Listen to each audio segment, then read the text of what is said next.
Hi friends, പുതിയൊരു വീഡിയോയിലേക്ക് എല്ലാവർക്കും സ്വാഗതം. അർജുനും പൂജയും കൂടി കുഞ്ഞിന് പോളിയോ എടുക്കാൻ വേണ്ടിയിട്ട് ഹോസ്പിറ്റലിലേക്ക് പോവുകയാണ് കേട്ടോ. ആ ഹോസ്പിറ്റലിൽ തന്നെ രാധമോളെയും കൂട്ടി മല്ലികയും വസന്തനും കുഞ്ഞിന് പോളിയോ എടുക്കാൻ വേണ്ടി അവിടെ എത്തിയിട്ടുണ്ടാവും. അങ്ങനെ പൂജയും അർജുനും കാറിൽ പോകുന്ന സമയത്ത് പൂജ അർജുനോട് പറയുന്നുണ്ട്, എനിക്ക് രാധമോളെ എൻ്റെ മോളായിട്ട് തോന്നുന്നു, എനിക്ക് ആ കുഞ്ഞിന് പാല് കൊടുത്ത ശേഷമാണോ ഇങ്ങനെ ഒരു തോന്നൽ വന്നത് എന്ന് എനിക്കറിയില്ല.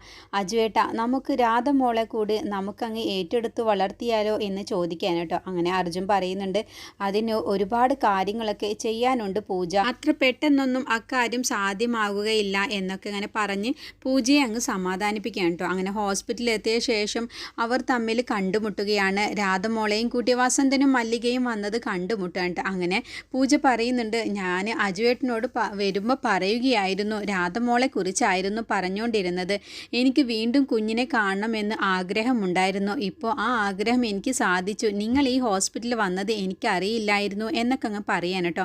അങ്ങനെ പൂജയ്ക്കും അർജുനും രാധമോളെ കണ്ടപ്പോൾ ഒരുപാട് അങ്ങ് സന്തോഷമാവാണ്. അങ്ങനെ കുഞ്ഞിന് പോളിയോ എടുത്തോ എന്നൊക്കെ ചോദിക്കാൻ കേട്ടോ. അവർ അങ്ങോട്ടും ഇങ്ങോട്ടും അങ്ങനെ എടുക്കാൻ വന്നതാണ് എന്നുള്ള കാര്യമൊക്കെ പറഞ്ഞ ശേഷം കുഞ്ഞുങ്ങൾക്ക് പോളിയോ കൊടുക്കുകയാണ്. പോളിയോ എടുത്തു കഴിഞ്ഞ ശേഷം വീണ്ടും ഹോസ്പിറ്റലിൽ നിന്ന് വീണ്ടും അവരങ്ങ് കണ്ടുമുട്ടാൻ കേട്ടോ. അങ്ങനെ കണ്ടുമുട്ടുന്ന സമയത്ത് മല്ലികയോട് ചോദിക്കുന്നുണ്ട്, പൂജ കുഞ്ഞിന് വേദനിച്ചോ എന്നൊക്കെ ചോദിക്കുകയാണ്. ചെറുതായിട്ടൊക്കെ മോള് കരഞ്ഞു എന്നൊക്കെ പറയുമ്പോൾ പൂജ അങ്ങ് കുഞ്ഞിനെ അങ്ങ് കൊഞ്ചിക്കുകയാണ് കേട്ടോ.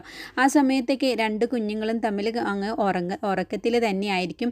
അപ്പോഴാണ് പൂജയും അർജുൻ്റെയും അടുത്തേക്ക് ശ്രീകുട്ടൻ അങ്ങ് വരികയാണ് കേട്ടോ. അങ്ങനെ ശ്രീകുട്ടനെ കാണുമ്പോൾ പൂജയും അർജുനും ഒന്നങ്ങ് ഞെട്ടിപ്പോവാണ്. അങ്ങനെ ശ്രീകുട്ടനോട് ചോദിക്കുകയാണ്, എന്താ നീ ഇവിടെ എന്താ എന്നങ്ങ് ചോദിക്കുമ്പോൾ, എൻ്റെ ഫ്രണ്ടിൻ്റെ ഭാര്യ ഇവിടെ ഹോസ്പിറ്റലിൽ അഡ്മിറ്റ് ആയിട്ടുണ്ട്, അതിന് വേണ്ടി വന്നതാണ് എന്നങ്ങ് പറയട്ടോ. അങ്ങനെ അർജുനും പൂജയും ശ്രീകുട്ടനോട് അത്രയ്ക്ക് അങ്ങ് നല്ലപോലെയൊന്നും അല്ല കേട്ടോ സംസാരിക്കുന്നത്. അർജുന് നല്ല ദേഷ്യം വരുന്നുണ്ട് ശ്രീകുട്ടനെ കാണുന്ന സമയത്ത്. അങ്ങനെ ശ്രീകുട്ടനോട് ഓരോ കാര്യങ്ങളൊക്കെ ചോദിച്ചറിയാണ്. റാണിയെക്കുറിച്ചൊക്കെ ശ്രീകുട്ടൻ അവരോട് പറയാൻ കേട്ടോ. റാണി ഇപ്പോൾ ജയിലിലില്ല എന്നുള്ള കാര്യം പറയുമ്പോൾ അവരങ്ങ് ഞെട്ടിപ്പോവാണ്ട്. അപ്പോൾ റാണി എവിടെ എന്ന് ചോദിക്കുമ്പോൾ അവളിപ്പോൾ ഒളിവിലാണ് എന്ന് കൂടി അങ്ങ് പറയട്ടോ. അവൾ ഹോസ്പിറ്റലിൽ അഡ്മിറ്റ് ആയ സമയത്ത് ഹോസ്പിറ്റലിൽ നിന്നും പോലീസുകാരുടെ കണ്ണ് വെട്ടിച്ചാണ് അവൾ ഓടിപ്പോയത് എന്ന് പറയുമ്പോൾ, എന്തിനാണ് അവൾ ഹോസ്പിറ്റലിൽ അഡ്മിറ്റ് ആയത് എന്ന് പൂജ ചോദിക്കാൻ കേട്ടോ.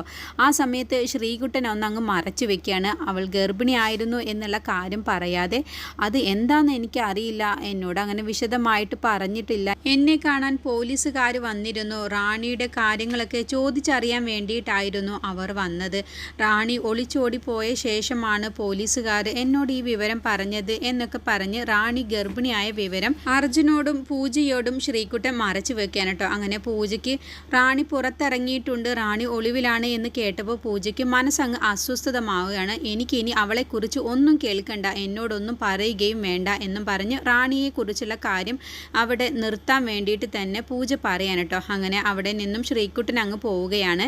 ശ്രീകുട്ടനോട് അർജുൻ പറയുന്നുണ്ട്, നിന്നാ ശരി, നീ വിട്ടോ, ഞാൻ പിന്നെ എപ്പോഴെങ്കിലും നിന്നെ കണ്ടോളാം എന്നൊക്കെ പറഞ്ഞ ശേഷമാണ് അവിടെ നിന്ന് പറഞ്ഞയക്കുന്നത്. അങ്ങനെ പൂജയുടെ മനസ്സ് റാണിയെക്കുറിച്ച് കേട്ടതോടുകൂടി വല്ലാതെ അങ്ങ് അസ്വസ്ഥമാവുകയാണ്. അപ്പോൾ അർജുൻ അങ്ങ് സമാധാനിപ്പിക്കുകയാണ് കേട്ടോ. എന്തിനാണ് നീ ഇങ്ങനെ അസ്വസ്ഥമാകുന്നത്, അവളെക്കുറിച്ച് നീ ഓർക്കേണ്ട, അവളൊന്നും ഒരിക്കലും നമ്മുടെ ജീവിതത്തിലേക്ക് ഇനി വരില്ല എന്നൊക്കെ പറയുമ്പോഴും പൂജയ്ക്ക് അതങ്ങ് മനസ്സിലേക്ക് അങ്ങ് സന്തോഷം വരുന്നില്ല കേട്ടോ. അങ്ങനെ പൂജ പറയുകയാണ്, നമ്മൾ ഇവിടേക്ക് വരുന്ന സമയത്ത് നല്ല സന്തോഷത്തോടു കൂടിയിട്ടാണ് നമ്മൾ ഇവിടേക്ക് വന്നത്, പക്ഷേ എനിക്കിപ്പോൾ റാണിയെക്കുറിച്ച് കേട്ടതോടുകൂടി എൻ്റെ മനസ്സാകെ അസ്വസ്ഥമായിട്ടുണ്ട് അജുവേട്ട എന്നൊക്കെ പറയുമ്പോൾ, നീ എന്തിനാണ് ഞാനുള്ളപ്പോൾ ഇങ്ങനെ പരിഭ്രമിക്കുന്നത്, ഒന്നും വരില്ല, നമ്മുടെ ജീവിതത്തിലേക്ക് ഇനി ഒരിക്കലും റാണി കടന്നു വരില്ല, അഥവാ കടന്നു വന്നാലും അവളെ എന്ത് ചെയ്യണമെന്നൊക്കെ എനിക്കറിയാം, അതുകൊണ്ട് നീ ഒരിക്കലും പരിഭ്രമിക്കേണ്ട എന്നൊക്കെ പറയട്ടോ. അങ്ങനെ പൂജ പറയാണ്, അല്ല അജുവേട്ട, നമ്മുടെ കുഞ്ഞിന് എന്തെങ്കിലും സംഭവിക്കുമോ, നമ്മുടെ മോളെ അവൾ എന്തെങ്കിലും ചെയ്യുമോ എന്നൊക്കെ ചോദിക്കുമ്പോൾ അർജുൻ അങ്ങ് ദേഷ്യം വന്നിട്ട് കാർ ഓടിച്ച് പോകുന്ന അർജുൻ കാർ അങ്ങ് നിർത്താൻ കേട്ടോ. എന്നിട്ട് അപ്പോൾ പൂജ ചോദിക്കുക, എന്താ അജുവേട്ട കാറ് നിർത്തിയത്, അല്ല നിന്റെ സംശയങ്ങൾ തീർന്നിട്ട് മതി ഇനി പോവല്, നിനക്ക് എന്തൊക്കെയാണ് സംശയങ്ങൾ എന്നൊക്കെ അല്ല അജുവേട്ട, എനിക്ക് മോളെക്കുറിച്ചൊക്കെ ആലോചിക്കുമ്പോൾ ഒരു പേടി പോലെ, റാണി എങ്ങാനും നമ്മുടെ ജീവിതത്തിൽ ഇനി എന്തെങ്കിലും പ്രശ്നം ഉണ്ടാക്കുമോ എന്നൊക്കെ ഒരു തോന്നൽ, റാണിയെക്കുറിച്ച് കേട്ടത് കൊണ്ടാണ് ഇങ്ങനെ ഒരു പ്രശ്നം എൻ്റെ മനസ്സിലേക്ക് വന്നത് എന്ന് പറയുമ്പോൾ അർജുൻ പറയുകയാണ്, ഞാൻ നിൻ്റെ ഭർത്താവായിട്ടിരിക്കുമ്പോൾ നിനക്കും കുഞ്ഞിനും ഒരു അപകടവും വരാൻ ഈ അർജുൻ സമ്മതിക്കില്ല, നീ അത് മാത്രം വിശ്വസിച്ചാൽ മതി, നിനക്ക് എന്നെ വിശ്വാസമില്ലേ, ഞാൻ മരിക്കുന്നവരെയും നിങ്ങളെ പൊന്നുപോലെ നോക്കും എന്നൊക്കെയുള്ള അർത്ഥത്തിൽ തന്നെ പൂജയെ അങ്ങ് സമാധാനിപ്പിക്കുകയാണ്. അങ്ങനെ പൂജയോട് അർജുൻ പറയുന്നുണ്ട്, നീ ഒരിക്കലും ഞാൻ മരിച്ചാലും തനിച്ചാവില്ല, കാരണം നമ്മൾ രണ്ടുപേരും ഒരുമിച്ച് മാത്രമാണ് മരിക്കുകയുള്ളൂ എന്നും പറഞ്ഞ് പൂജയെ സമാധാനിപ്പിച്ച ശേഷം അർജുൻ അങ്ങ് പറയുകയാണ്, ഇനി അതിനെക്കുറിച്ച് ആലോചിക്കേണ്ട, റാണിയെക്കുറിച്ച് നീ ചിന്തിക്കുകയോ പോലും വേണ്ട എന്നും പറഞ്ഞ് അവർ കാർ എടുത്തുകൊണ്ട് വീട്ടിലേക്ക് അങ്ങ് പോവുകയാണ്. ഈ സമയത്ത് അച്ചമ്മയ്ക്കാണെങ്കിലോ ജോത്സ്യർ പറഞ്ഞ വാക്കുകളൊക്കെ ഒന്നുകൂടി മനസ്സിലേക്ക് അങ്ങ് തറച്ച് കയറാൻ കേട്ടോ. അങ്ങനെ മാധുരി വരികയാണ്. അങ്ങനെ മാധുരിയോട് പറയാണ്, എനിക്ക് എന്താണെന്നറിയില്ല, ഈ വീട്ടിൽ എന്തൊക്കെയോ സംഭവിക്കും എന്നൊരു തോന്നൽ, വല്ലാത്തൊരു പേടി തോന്നുന്നു. നീ ഇക്കാര്യം ഒന്നും പൂജയോടോ അർജുനോടോ ഒന്നും പറയേണ്ട. എന്തായാലും മാധുരി, നീ കുറച്ച് വഴിപാടുകളും പ്രശ്നപരിഹാരത്തിനുള്ള എല്ലാ കാര്യവും നീ ചെയ്യണം എന്നൊക്കെ പറഞ്ഞ് അച്ചമ്മ മാധുരിയോട് പറഞ്ഞേൽപ്പിക്കാൻ കേട്ടോ. പിന്നീട് അച്ചമ്മ മധു ആൻറ്റിയെയും കൂട്ടിയിട്ട് ജോത്സ്യരുടെ അടുത്തേക്ക് പോവുകയാണ്. എന്നിട്ട് ജോത്സ്യരോട് അന്ന് ജോത്സ്യർ പറഞ്ഞ കാര്യങ്ങൾ ഒന്നുകൂടി എന്നോട് വ്യക്തമായിട്ട് പറയണം. എനിക്കത് കേട്ടത് മുതൽ എനിക്കൊരു മനസമാധാനം കിട്ടുന്നില്ല, എനിക്ക് നേരെ ചൊവ്വേ ഉറങ്ങാൻ പോലും കഴിയുന്നില്ല. ജോത്സ്യർ പറഞ്ഞ കാര്യങ്ങൾ ഒന്നുകൂടി വ്യക്തമാക്കുമോ എന്ന് ചോദിക്കുകയാണ്. അങ്ങനെ ജോത്സ്യർ ചോദിക്കുകയാണ്, അല്ല എനിക്കന്ന് കാണിച്ച ജാതകത്തിൽ സമയത്തിലൊന്നും ഒരു മാറ്റവും ഇല്ലല്ലോ എന്ന് ചോദിക്കുമ്പോൾ, ഇല്ല സമയം കൃത്യമാണ് എന്ന് അച്ചമ്മ അങ്ങ് പറയാട്ടോ. അപ്പോൾ ജോത്സ്യർ പറയും, എങ്കിൽ ഞാൻ പറഞ്ഞത് ശരി തന്നെയാണ്, ഞാൻ ആ ജാതകത്തിൽ കണ്ടത് മാത്രമാണ് പറഞ്ഞത്. നിങ്ങളുടെ മോളുടെ പൂജയുടെ കുഞ്ഞ് അച്ഛൻ്റെയും അമ്മയുടെയും അടുത്തു നിന്നും ഒരുപാട് കാലത്തോളം വേർപിരിഞ്ഞ് ജീവിക്കേണ്ട അവസ്ഥയാണ് ആ കുഞ്ഞിനുള്ളത്. അതുപോലെ അർജുന് കാരാഗ്രഹവാസവും ഉണ്ട് എന്ന് പറയട്ടെ. അപ്പം മധു ആൻറ്റി അച്ഛമ്മ ആകങ്ങ് പേടിക്കുകയാണ്. അപ്പം മധു ആൻറ്റി പറയുന്നുണ്ട്, അല്ല അർജുൻ അങ്ങനെയുള്ള ഒരാളല്ല, അങ്ങനെ ആരോടും വഴക്കിടുന്ന ഒരാളല്ല എന്നൊക്കെ പറയുമ്പോൾ നിങ്ങൾക്ക് വല്ല ശത്രുക്കളും ഉണ്ടോ എന്ന് ജോത്സ്യർ ചോദിക്കാൻ കേട്ടോ. ഞങ്ങൾക്ക് ശത്രു ഉണ്ടായിരുന്നു, പ്രിയ എന്നാണ് അവളുടെ പേര്. അവൾ മുഖാന്തരം ഒരുപാട് കഷ്ടപ്പാടുകളും ഒരുപാട് ദ്രോഹങ്ങളും അവൾ ചെയ്തു കൂട്ടിയിട്ടുണ്ട്. പക്ഷേ ഇനി അവളെക്കുറിച്ചൊന്നും പേടിയില്ല, അവളിപ്പോൾ ജയിലിലാണ്, ഇനി ഒരിക്കലും അവൾ ജയിലിൽ നിന്നും പുറത്തിറങ്ങുകയില്ല. അതുകൊണ്ട് അങ്ങനെയുള്ള ശത്രുക്കളൊന്നും പിന്നെ ഞങ്ങളുടെ ജീവിതത്തിലില്ല എന്നൊക്കെ പറഞ്ഞ ശേഷം ജോത്സ്യർ അങ്ങ് പറയുകയാണ്, ഞാൻ ഈ ജാതകത്തിൽ കണ്ട കാര്യം എന്തായാലും വരാനുള്ളത് തന്നെയാണ്. പക്ഷേ നിങ്ങൾക്ക് ഒരുപാട് പ്രശ്ന പരിഹാരങ്ങളൊക്കെ ചെയ്യാവുന്നതേ ഉള്ളൂ, എല്ലാം ഇതുപോലെ നടക്കണമെന്നൊന്നും ഇല്ലല്ലോ, നിങ്ങൾ നന്നായിട്ട് തന്നെ പ്രാർത്ഥനയും വഴിപാടുകളൊക്കെ ചെയ്യണം എന്നൊക്കെ പറഞ്ഞ് ഉപദേശിച്ച ശേഷം അച്ചമ്മയെയും മധു ആൻറ്റിയെ അവിടെ നിന്ന് അങ്ങ് പറഞ്ഞയക്കാണ്. പിന്നീട് ജയിലിനുള്ളിൽ പ്രിയയെ പുറത്തിറക്കാൻ വേണ്ടിയിട്ട് കമ്മീഷണർ ഒരു വക്കീലിനെ അയച്ചിട്ടുണ്ടാവും കേട്ടോ. അങ്ങനെ ആ വക്കീൽ മുഖാന്തരം തന്നെ പ്രിയനെ പുറത്തിറക്കുകയാണ്. അങ്ങനെ പ്രിയ പുറത്തിറങ്ങാൻ കേട്ടോ. ഒപ്പിട്ട ശേഷമാണ് പ്രിയ പുറത്തിറങ്ങുന്നത്. അങ്ങനെ ജയിൽ വാർഡൻ പറയുന്നുണ്ട്, ഇനി ഇവൾ എന്തെങ്കിലും പ്രശ്നമുണ്ടായിട്ട് തിരിച്ച് ഇവിടേക്ക് തന്നെ തിരിച്ചു വന്നിട്ടുണ്ടെങ്കിൽ അവളുടെ കാര്യം പിന്നെ പോക്കാണ്, നിങ്ങളൊന്ന് ഉപദേശിച്ചു കൊടുത്തേക്ക് എന്ന് പറയുമ്പോൾ ആ വക്കീൽ പറയുകയാണ്, ഇപ്പോൾ നല്ല സ്വഭാവമാണ്, ഇപ്പോൾ ഒരുപാട് കുറ്റബോധമൊക്കെ ഉണ്ട്, അതുകൊണ്ട് ഇനി അവൾ ഒരു പ്രശ്നം ഉണ്ടാക്കില്ല മേഡം എന്നൊക്കെ പറഞ്ഞ ശേഷമാണ് കേട്ടോ പ്രിയനെയും കൂട്ടിയിട്ട് ആ വക്കീൽ അങ്ങ് പുറത്തേക്ക് പോകുന്നത്. അങ്ങനെ പ്രിയ ജയിൽ വാർഡൻ്റെ ആ ബുക്കിൽ അങ്ങ് ഒപ്പിട്ട് കൊടുത്ത ശേഷമാണ് നല്ല പിള്ള ചവഞ്ഞോണ്ട് പ്രിയ പുറത്തിറങ്ങുന്നത്. അതുവരെയാണ് കേട്ടോ ഇന്നത്തെ എപ്പിസോഡിൽ കാണിച്ചിട്ടുള്ളത്.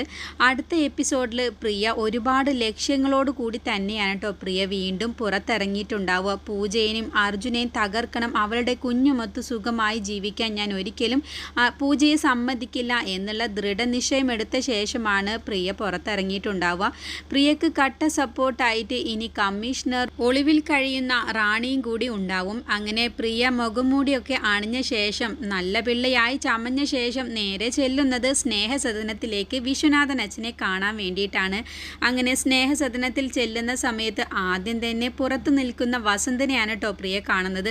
വസന്തനാണെങ്കിലോ പ്രിയയെ കണ്ടതോടുകൂടി അങ്ങ് ദേഷ്യം വരികയാണ്.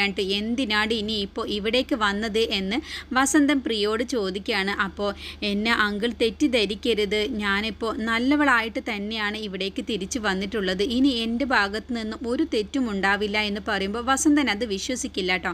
അങ്ങനെ വസന്തൻ പറയും, നിൻ്റെ ഈ കുംഭസാരമൊന്നും ഇവിടെ ചിലവാകില്ല, മര്യാദയ്ക്ക് ഇവിടെ നിന്നും പോയിക്കോ, നീ ഞങ്ങളെ എല്ലാവരെയും ഒരുപോലെ കബളിപ്പിച്ചവളാണ്, ഇവിടെ കാണാൻ ആരുമില്ല, നിൻ്റെ ആരും ഇവിടെ ഇല്ല, അതുകൊണ്ട് നീ പോയിക്കൊള്ളണം എന്നും പറഞ്ഞ് വസന്തൻ അങ്ങ് നിർബന്ധിച്ച് തന്നെ പ്രിയനെ പറഞ്ഞയക്കാൻ നിൽക്കുമ്പോൾ പ്രിയ പോവില്ല കേട്ടോ. ഞാൻ പോയിക്കോളാം വസന്തൻ അങ്കിൾ, പക്ഷേ എനിക്ക് എൻ്റെ അച്ഛനെ ഒന്ന് കണ്ട് എനിക്കൊന്ന് മാപ്പ് പറയണം, എൻ്റെ അച്ഛനോട് ദ്രോഹങ്ങളെല്ലാം ഏറ്റുപറഞ്ഞ് എനിക്ക് മാപ്പ് പറയണം എന്നൊക്കെ പറഞ്ഞങ്ങ് അഭിനയിക്കുകയാണ്. അങ്ങനെ വിശ്വനാഥൻ അച്ഛൻ്റെ അടുത്തേക്ക് പ്രിയ അങ്ങ് ചെല്ലാൻ കേട്ടോ. പ്രിയയെ കണ്ടതോടുകൂടി വിശ്വനാഥൻ അച്ഛൻ അങ്ങ് ദേഷ്യം വരികയാണ്. അങ്ങനെ വിശ്വനാഥൻ അച്ഛൻ ഒരു മൈൻഡും ചെയ്യുന്നില്ല കേട്ടോ. അങ്ങനെ പ്രിയ അങ്ങ് അഭിനയിക്കുകയാണ് കേട്ടോ. ഞാൻ ചെയ്ത തെറ്റിനെല്ലാം തന്നെ എനിക്ക് മാപ്പ് തരണം എന്നൊക്കെ പറഞ്ഞ് അങ്ങ് അഭിനയിക്കുകയാണ്. അപ്പോൾ വിശ്വനാഥൻ അച്ഛൻ പ്രിയനെ കണ്ടതോടുകൂടി പ്രിയയുടെ അഭിനയം മനസ്സിലാക്കിയ വിശ്വനാഥൻ അച്ഛൻ ഒന്നങ്ങ് പൊട്ടിച്ചു കൊടുക്കാൻ കേട്ടോ. പ്രിയയുടെ കവിള് നോക്കി ഒരൊറ്റ അടി അങ്ങ് വെച്ച് കൊടുക്കുകയാണ്. അങ്ങനെ അടി കിട്ടിയതോടുകൂടി പ്രിയയുടെ സ്വഭാവം അങ്ങ് മാറുന്നുണ്ട് കേട്ടോ. പക്ഷേ പ്രിയ അത് മനസ്സിൽ ഒതുക്കി പിടിച്ച്, ഇടക്കിളവ നിനക്കുള്ളതൊക്കെ ഞാൻ വഴിയെ തരുന്നതുണ്ട്, ഇപ്പോൾ എൻ്റെ കാര്യം നടക്കണം, എനിക്കിപ്പോൾ ഇവിടെ താമസിച്ചേ മതിയാവൂ, അതിന് നിൻ്റെ ഈ പെരട്ട കാല് പിടിച്ചിട്ടാണെങ്കിലും ഞാൻ ഇവിടെ നിന്നും പോവില്ല, എൻ്റെ ലക്ഷ്യങ്ങളൊക്കെ സാധിക്കാൻ എനിക്കിവിടെ നിന്നേ മതിയാവൂ എന്നൊക്കെ ഇങ്ങനെ സ്വയം മനസ്സിൽ ചിന്തിച്ച ശേഷം പ്രിയ അങ്ങ് പൊട്ടിക്കരയാൻ കേട്ടോ. എന്നിട്ട് അഭിനയിക്കുകയാണ്, എന്നെ കൈവിട്ട് കളയരുത്, ഞാൻ ഇനി ഒരിക്കലും ഒരു തെറ്റും ചെയ്യില്ല, എൻ്റെ തെറ്റുകളൊക്കെ എനിക്ക് മനസ്സിലായിട്ടുണ്ട്, എന്നെ വഴിയാധാരമാക്കരുത്, അച്ഛൻ എന്നെ വെറുക്കരുത്, അച്ഛൻ എന്നെ ഇവിടുന്ന് പോവാൻ പറഞ്ഞയക്കരുത്, എനിക്കിവിടെ ഒരു അഭയം തരണം, ഞാൻ ഇവിടെ ഒരു വേലക്കാരിയെ പോലെ ജീവിച്ചോളാം, എന്നെ ഒഴിവാക്കി കളയരുത് എന്നൊക്കെ പറഞ്ഞങ്ങ് അഭിനയിച്ച് തകർക്കാൻ കേട്ടോ. അങ്ങനെ വിശ്വനാഥൻ അച്ഛനാണെങ്കിലോ ഇവളുടെ അഭിനയത്തിൽ അങ്ങ് വീഴുകയാണ്. അങ്ങനെ സ്നേഹസദനത്തിൽ തന്നെ താമസിക്കാൻ വിശ്വനാഥൻ അച്ഛൻ പ്രിയക്കൊരു അവസരം അങ്ങ് കൊടുക്കാൻ കേട്ടോ. അങ്ങനെയുള്ളൊരു എപ്പിസോഡാണ് കേട്ടോ വരാനിരിക്കുന്നത്.